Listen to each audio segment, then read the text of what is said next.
आजकल की बहुएं इतनी होशियार बन के ससुराल आती है कि सास को समझ में ही नहीं आ पाता है कि क्या करे, उसे क्या कहे। यही हाल कावेरी जी के साथ हो रहा था। इतनी प्यारी बेटी जैसी बहू पाकर मैं निहाल हो गई हूँ। माँ माँ करके जब वह गले लग जाती तो बेटी की कमी पूरी हो जाती, लेकिन कभी कभी ज़्यादा मीठा भी कड़वा लगने लगता है। नंदनी, बस मुझे तुमसे यही कहना है कि मेरी मम्मी को भी अपनी माँ ही समझना, उन्हें सास मत समझना। दीदी का जब से विवाह हुआ है उन्हें अकेलापन लगता होगा।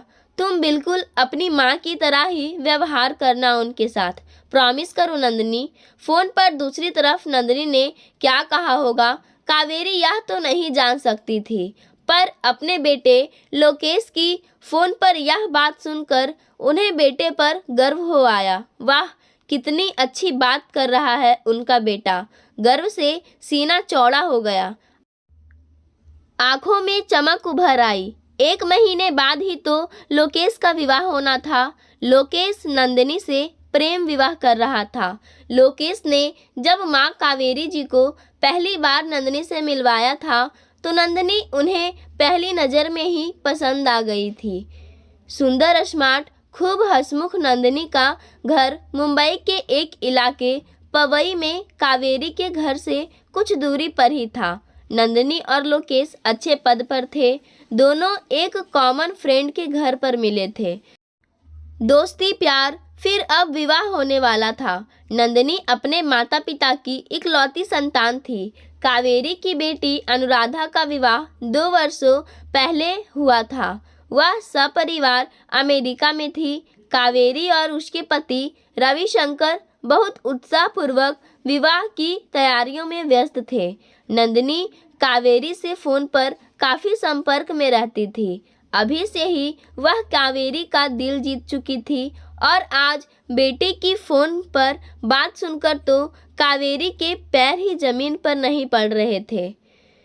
रविशंकर जैसे ही ऑफिस से आए, कावेरी ने उनके साथ बैठकर चाय पीते हुए लोकेश की फोन पर सुनी बात बताई। रविशंकर ने कहा, वाह, तुम तो बहुत लकी हो।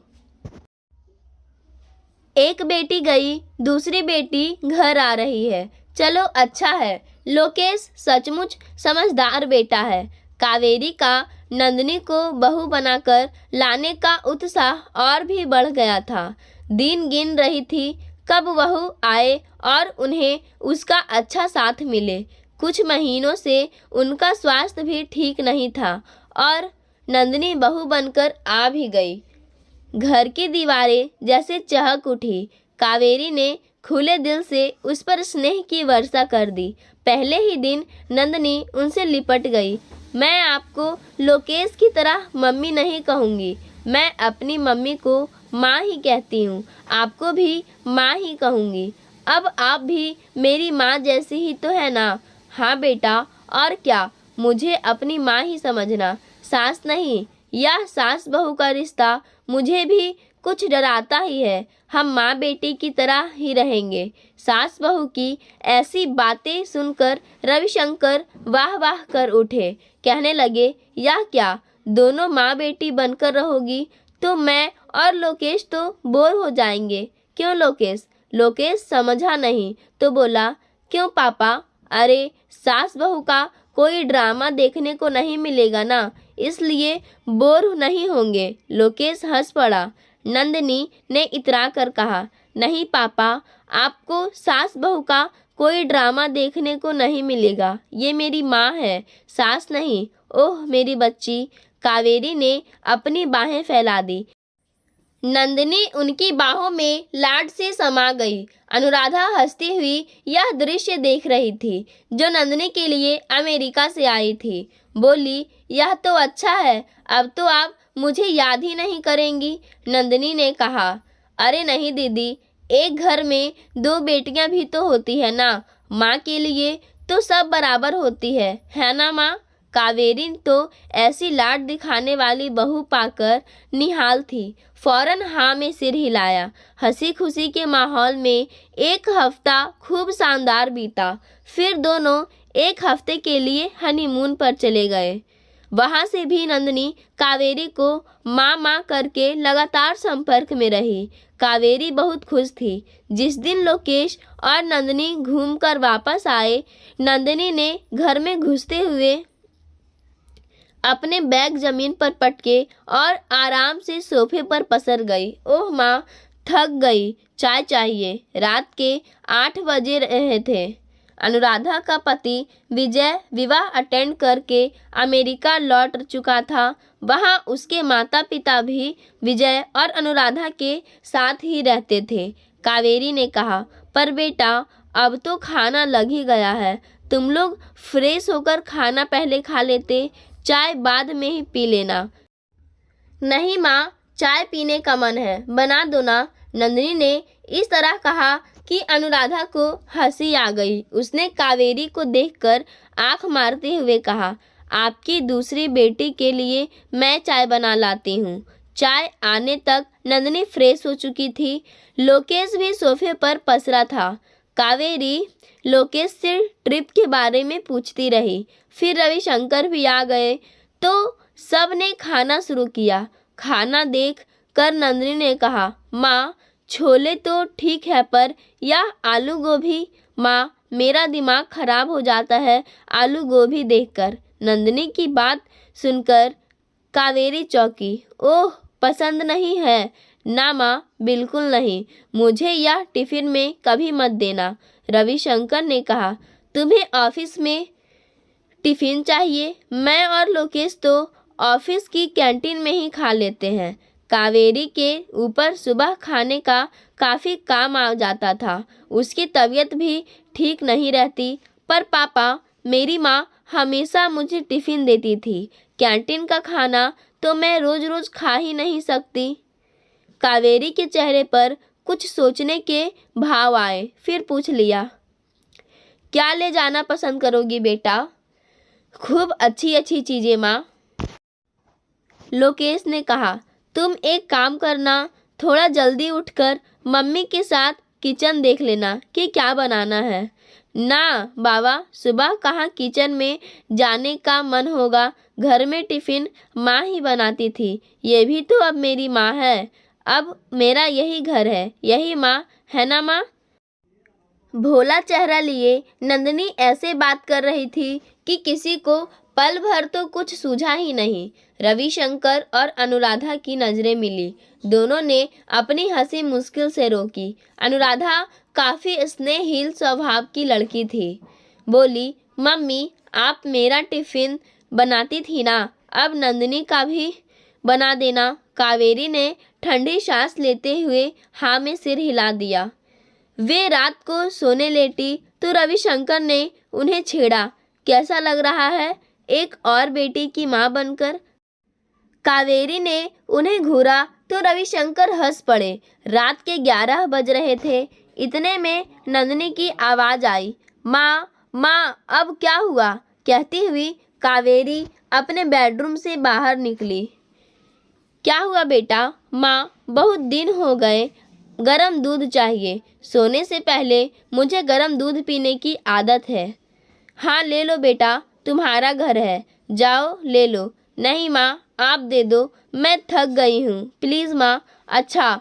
कावेरी को जैसे करंट सा लगा था। अभी तो किचन समेट कर फुर्सत मिली थी और तो किसी को दूध पीने की आदत ही नहीं थी।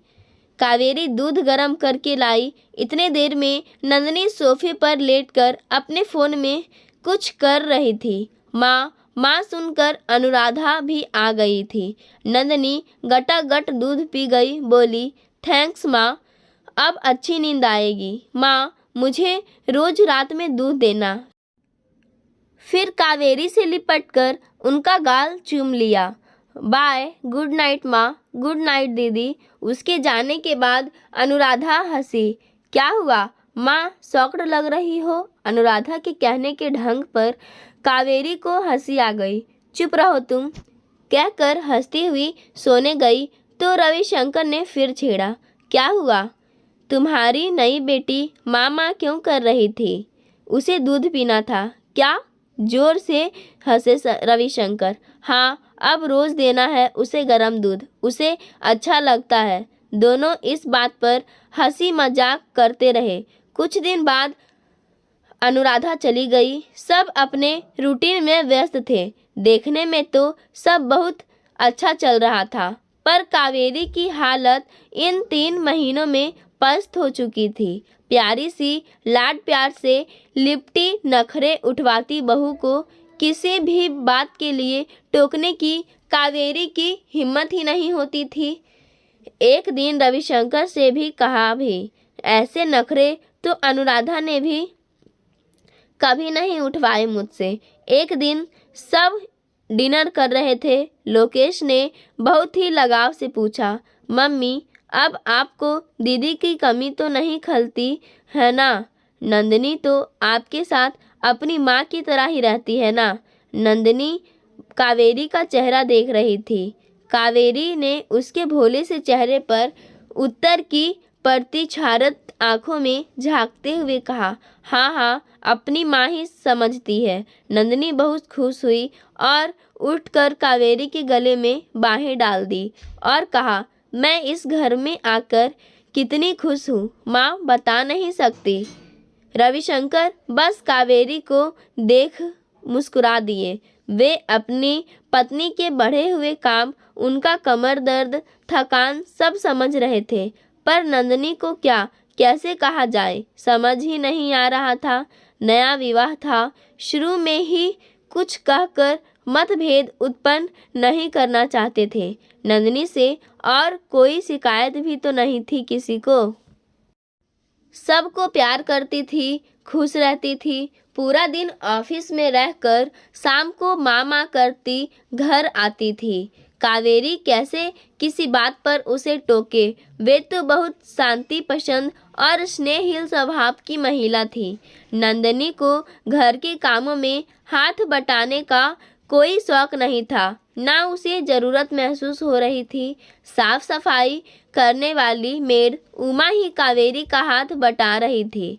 एक दिन रविशंकर ने सलाह दी, कावेरी उमा से कहो खाना भी बना दिया करे। अपनी नई बेटी से तो तुम्हें कुछ हेल्प मिलने के आसार नज़र नहीं आ रहे।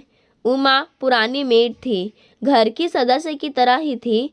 वह अब कावेरी के कहे अनुसार खाना भी बनाने लगी थी। अब कावेरी को कुछ आराम हुआ, बैक पेन में कुछ राहत सी मिली। नंदिनी के आने से पहले वह सब संभाल तो रही थी, पर जब से नंदिनी आई थी उनका काम बहुत बढ़ गया था। पहले तो जो भी बनता था तीनों खा लेते थे, पर नंदिनी के खाने पीने में खूब नखरे थे।